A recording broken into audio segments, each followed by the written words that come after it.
Hi, this is Catherine. And I'm Erica from McHenry County Living. We are here at Muse Art and we are going to unbox a subscription box from MindWander.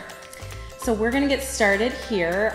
This is all about developing a growth mindset, and we are going to start with this workbook, and it's all filled with worksheets, exercises, and activities to help you develop a growth mindset.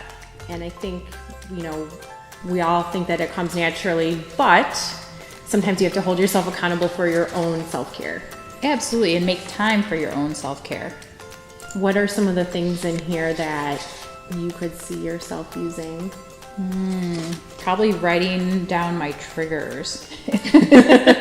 All right, well, that brings us to the cotton tea towel with floral print. We have a hillside soy candle. It's all natural, of course, and soy wax, hand-colored, hand-scented using essential oils. Oh, that smells so good. It smells like a spa. Oh, nice, beautiful. Eucalyptus mint. It will burn for 130 hours, equal to 130 bubble baths. And then we have a botanical facial steam.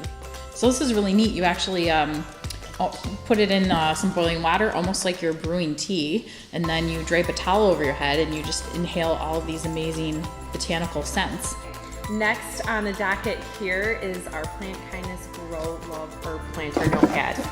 Finally, we have our potted cactus enamel pen. This is seriously a favorite of ours because we can see ourselves, putting this on our canvas totes. Yes. Or our little jean jackets when we go to the summer concert festivals. Nice. And we will be the envy of all.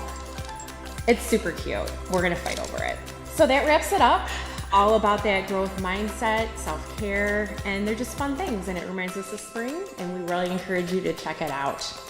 Thank you.